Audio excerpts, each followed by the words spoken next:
We are going to take all these areas sequentially until we take them all. It's just a simple message to Al-Shabaab. You either give him or we are coming for you. A warning shot at 0100 military time signified the start of the hostility hour before General Olum and 1,500 AMISOM forces, together with Somalia National Army, entered Barawe at 0200 military time, meeting very little resistance. Here, on the shifting sands of the war-torn Somalia, General Dick Olum surveys the aftermath of his final offensive. It took us only 30 minutes, actually 45 minutes, to reach Barawe. We are now in Barawe. We have taken over Barawe. This specific field, the ground here, is the exact ground where Al-Shabaab used to conduct its execution. The execution of those they think we are going against the Sharia law, and it is this ground. And it is this same ground that we have decided to come and bring this population and tell the people of Barawe that Al-Shabaab is gone, is no more, and we are taking charge. The government of Somalia is taking charge. Before his tour of duty came to a close, he had also commanded his men to liberate many strategic towns in the Horn of Africa. The best part of my operation in Somalia has been the time we took over Barawe. That is 250 kilometers from Mogadishu. I think that was a huge achievement for AMISOM, for AMISOM and specifically for the UPDF that really undertook that mission. Of course, Barawe was one of the achievements, was one of the greatest parts that we undertook, and that was over 250 kilometers from Mogadishu. But I still believe it still connects and combines with the rest of the missions that the UPDF has undertaken in Somalia. Great men like General Peter Luelu, General Paul Lokech, General Kavuma, the Brigadier Golobas, and all of them have been in Somalia. Of course, including the commanders who kept visiting us. You wouldn't imagine that the former Commander Land Forces, then General M.K. Muhoozi, who was then the commander of Special Forces, undertook a lot of visits. I remember when General M.K. would come and get me, and I flew with him to Shalamboti, eventually flew with him to Bulamare. General Katumba, for example, who would visit us now and then. General Muhoozi David. I mean, this is something that we UPDF are always proud of. So I wouldn't say all the achievements or anything that could have come during my time in Somalia was specifically about me. It's about the entire UPDF. But General Dick Olum's military journey did not start in Somalia. Born in 1970, 20th of July in Kampala, Dick Prit Olum hails from a home of 3, including 1 brother and sister. In 1986, a 16-year-old Olum joined the National Resistance Army, drawn by the promise of a new Uganda free from the tyranny of past regimes. I grew up as a young man with an ambition of wanting to become a Catholic priest. And once I went to the Apostles of Jesus Seminary in Moroto to become a priest. By 1986, I couldn't make it. Once God decided that I would not become a Catholic priest, I thought I would go back to the first call, the service of my father, who was a soldier, also a retired soldier, now who's late. And in 1986, I became one of the first recruits of the UPDF to join the then NRA. And I'm happy to be part of this great military as a former seminarian, meant to be a Catholic priest, and now a military officer, a general commanding one of the most prestigious and excellent formations of the UPDF. His raw potential shone through the grueling training, propelling him through the ranks and forging him into a leader. In 2002, Olum was later posted in Gulu after studying a senior staff course in India. This was after some rebel groups rejected the peace accord and continued to fight like the Lord's Resistance Army, a group synonymous with dread, displacing and decimating the Acholi populace. But for Olum, it was a mission to defend the innocent. When I was appointed a brigade commander in 307 Brigade, that was in Soroti in Teso, the LRA situation is exactly the situation of the ADF. These are people who would kill for nothing. There wasn't any political aim, motive. Just like these guys here, the ADF, fighting for an Islamic belief, which doesn't bear any sense. LRA had its own other motives. They thought they would march to Kampala. They wouldn't do it. They kept maiming people, killing, destroying properties. But of course today, I'm a very happy person that LRA is no more. I remember having followed LRA up to South Sudan, to Congo in Dungu and Faraje, up to Central Africa, Jema, Obo, as I was based in Yambi. I think LRA has been a success story for the UPDF, and today LRA is nowhere to be seen. I feel so happy when I see some of the components or some of the relations to the LRA families come and meet His Excellency the President, who is a very big parent in all these situations.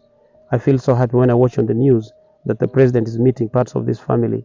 It's a great achievement that I think the UPDF has undertaken, and specifically with great guidance from the Commander-in-Chief. For a soldier, life is unpredictable. Despite a happy moment on the 23rd of November 2023 when Dick got married, that night he was promoted from Major to Lieutenant Colonel. When we wedded in 2003, the next day, the Army Commander, then General Aronda, told me, Dick, congratulations on your wedding, but I want to see you in Amuria.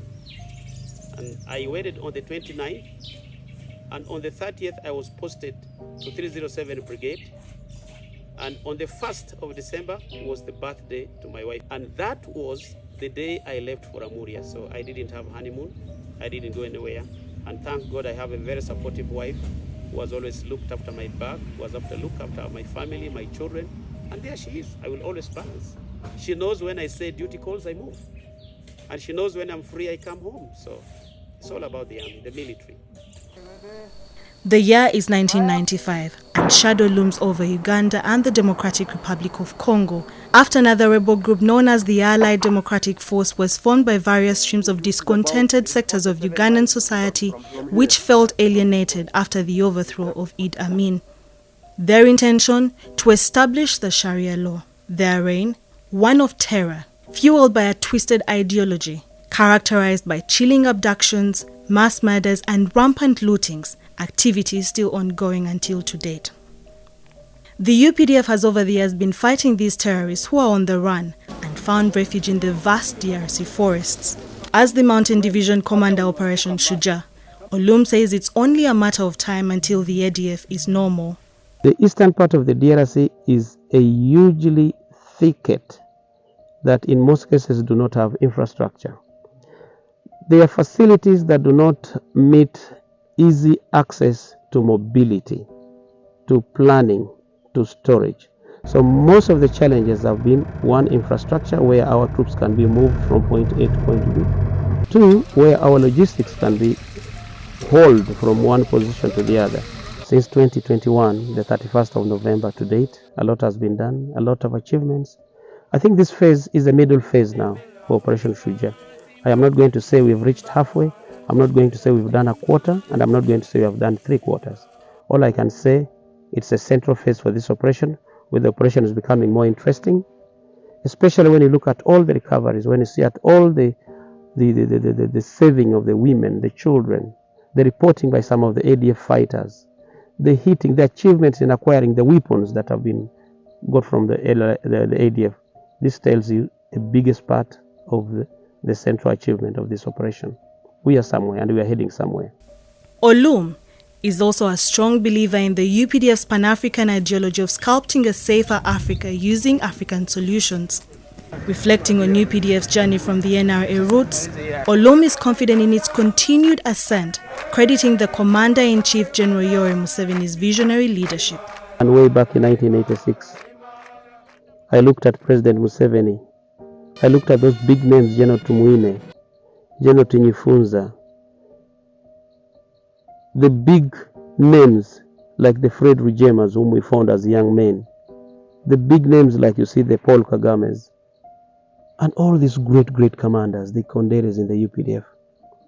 Then, in 1986, we were a ragtagged army, putting on uniforms which are overalls, pure cotton material overalls with smellish gumboots. And the Commander-in-Chief kept the fire burning by telling us, young men, one time we shall be in a position better than we are today. He kept that promise. We kept that faith. And indeed today, we are one of the best in the region. Courtesy of the Commander-in-Chief, who kept us all that faith, who kept encouraging us that one day we shall be the best. We have lived with very meager salaries, meager salaries. We have lived in very poor accommodation. We have lived with a lot of little logistics. But today the UPDF is one of the best in the region. In air, on ground, and on our waters. We are second to none. We are good. I think courtesy of the Commander-in-Chief with classic vision. When Ugandans don't see the aspect of the UPDF being a force to reckon with, I feel so belittled.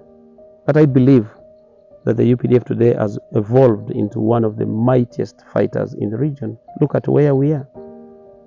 The African nation, the African continent, looks at us as one of the force to reckon with, and we are happy about that. Olum's story transcends the din of gunfire and the grit of trenches. His leadership extends to nurturing a new generation of soldiers, many of them women, shattering glass ceilings in a traditionally male domain. Girl child, female bodyguards, female soldiers, I have tried to enhance these girls. When I came to the division, I found so many girls. They were like thought to be sort of women, ladies, girls who wouldn't do anything. To me, I thought that was not proper. I said, if I can save the strength of the UPDF in allowing the male soldiers to operate more, let me save that strength of the division by taking on girls. Up till today, I still want to use so many girls. I've tried to teach a few of these girls to drive, and they are trying. Unfortunately, some of them have disappointed me. But I would have loved to see myself being driven by a girl, a female soldier. I've loved to see all my soldiers, all my escorts, the soldiers I move with are girls. And I have tried to do that. I've trained them in various weapon handling, in firing. I've trained them how to drive. They can now hold the machine gun, the PK. They can fire the AGL. They can fire the pistols. And these are the girls I'm trying to move with. Unfortunately, there's a weakness that we realize from these girls. But all these weaknesses, you tend to bring them slowly to ensure you educate them, you talk to them. Tell them the reason as to why you think they should serve in the army. So many people have commented. So many people have come with ideas. Chase all those girls away. Bring male escorts near you. But I've insisted. I've said no. If it is all about appreciation of your security, then it is also about enhancing the capability, the capacity of these girls to fight, to protect me. First of all, when they fight, they don't fight alone. I fight with them. And if anything happens eventually, it is all about them and myself. If it is death, then all of us go. I've removed from them that aspect of thinking they are ladies, they are girls. I want them to look like men. I want them to do those things that men do. Some of them understand. Some of them believe. Some of them still have that small weakness as being wanting to be favored. They'll tell lies to want to be favored. But that I keep off. I still insist that yes, I still want to be protected and given security by female soldiers. For General Dick Olum, a battle-hardened man, serving his nation to the best of his abilities is a call of duty that he'll always take on without a second thought. Sharon Chomjisha, UBC News.